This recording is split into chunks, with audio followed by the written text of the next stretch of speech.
Hey everybody, this is Modern Refugee.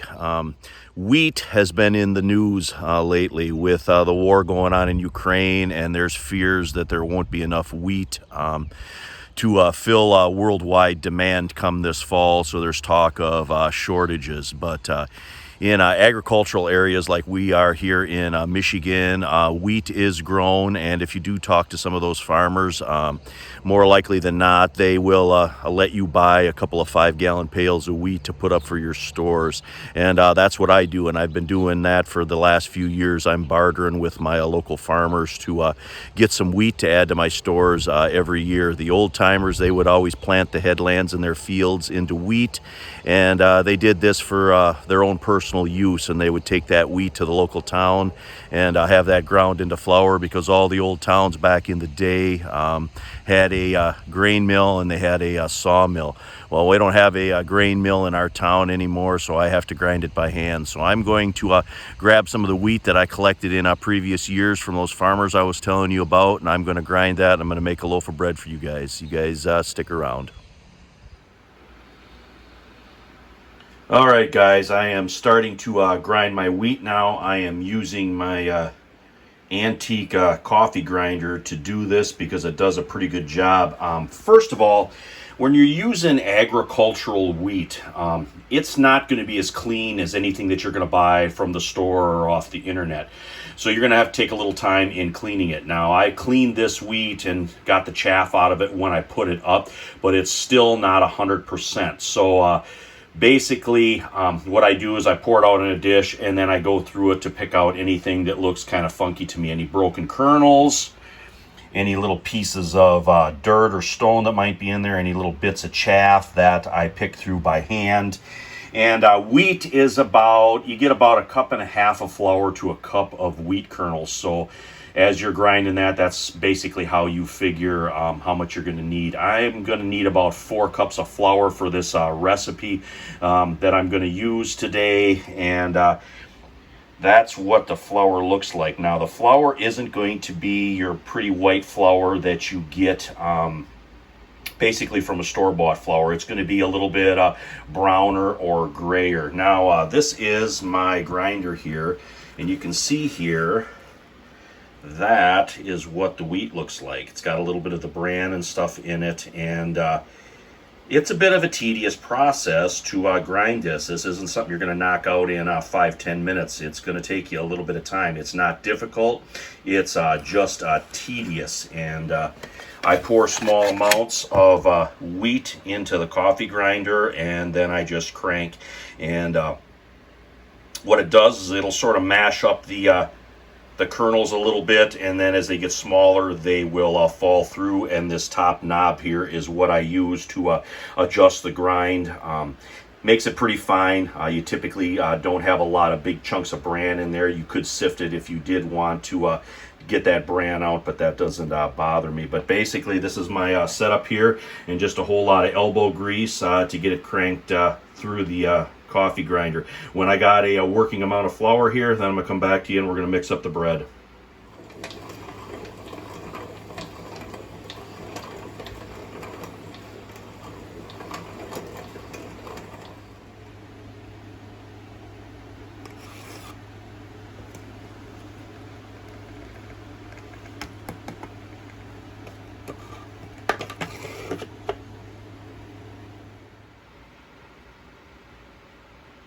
I have been grinding on and off here for about 2 hours, stopping here and there to do some other little chores around when I got tired of cranking the old handle there. And this is the final product. I've got about, I'd say about 4.5 to 5 cups of a nice whole wheat flour here. Well, I'm going to get the counter cleaned off, and then I'm going to start mixing up some bread for you guys. All right, I've transferred my flour into a mixing bowl here. This is probably about 5 cups of flour or so, and 1/2 cup of that, or maybe just a little bit more, is reserved for kneading later. I put about 1/2 cup of warm water in a cup here, and I added about a good tablespoon of honey into that, and then I put a good heaping tablespoon of yeast into it. And you do that to wake the yeast up. The honey is what it provides the sugar what the yeast eats, and honey actually goes really well. The flavor of honey goes really well with the whole wheat flour. So I'm going to start mixing these ingredients here because my yeast is foaming up good, which means it's good. And I'm going to start slowly adding warm water into this. Now there's no set amount of water that's going to go into this flour. I'm just going to add a little bit at a time till it gets to the consistency that I want, because this is fresh ground wheat and not prepackaged flour. It's going to take up water a little bit differently, so you don't want to put too much water in and get yourself a sloppy mess. So anyway, I'm going to get started here. All right, I have mixed my ingredients together here, and here is my dough. I added about a teaspoon of salt into the whole wheat flour before I started, and then I added my slurry of warm water, honey, and yeast into it. Don't be afraid to use a little bit extra yeast on these whole wheat loaves. The extra yeast makes the bread just a little bit lighter. And I probably added 1 3/4 cups of water to this total. So that's actually a little bit less water than I would have used if I was just using regular, like, all-purpose flour on this, because we ground this wheat. It's not as dry, so it doesn't take up quite as much water. This is the amount of flour that I got left from kneading it. I probably kneaded this about 10 minutes or so by hand, and now I'm going to cover this up and let this go for an hour or so the yeast can work its magic, and then we're going to form a loaf and get it on a stone so we can bake it. It has been about an hour, and I uncovered this here so you guys can look at it before I knead it again and form it into a loaf and get it on the pizza stone. You can get an idea here, the structure of the bread. You can see some of the brand in there from the whole wheat flour that we ground up. Anyway, going to get this formed, shaped into a loaf, and on the stone so we can bake it. All right, this is our formed loaf here. I got a little bit of cornmeal on the baking stone here so nothing sticks. And I slashed the loaf 3 times with a good razor sharp knife.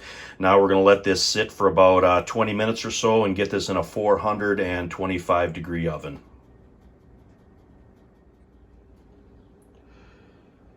Here is what it looks like after it was in the oven for about 35 minutes. As you can see, it kind of split on me, but that's real life. Sometimes the stuff you cook doesn't turn out perfect like all the pictures you see on the internet or on magazines. But anyway, I'm going to let this cool down for a little bit, and then we're going to take a slice off it, show you what the inside looks like, and do a bit of a wrap-up. Here is the loaf after it's cooled a little bit and it's been sliced. Give you an idea here what the structure of the bread looks like inside from the wheat that we ground this morning. And this is going to be supper, along with some potatoes that we dug out of the garden this morning, and a beef roast that we bought, but the garlic and the onions in there are what we grew as well. So it's not 100% a meal that we grew ourselves, but it's at least a portion, and that's the best that we can do here in our little part of the world. But I just wanted to share this with everybody, how to grind wheat and make bread. It is July here in Michigan, and July is the time of the wheat harvest in a lot of places. So try to get out there and try to talk to your local farmers and see if you can't secure some extra wheat for the winter for both you and your family out there. But anyway, this is Modern Refugee. Appreciate all my subscribers out there. Hope you guys got a little information and a little entertainment out of this video. Just trying to come up with solutions for possible wheat shortages in the fall. You guys take care.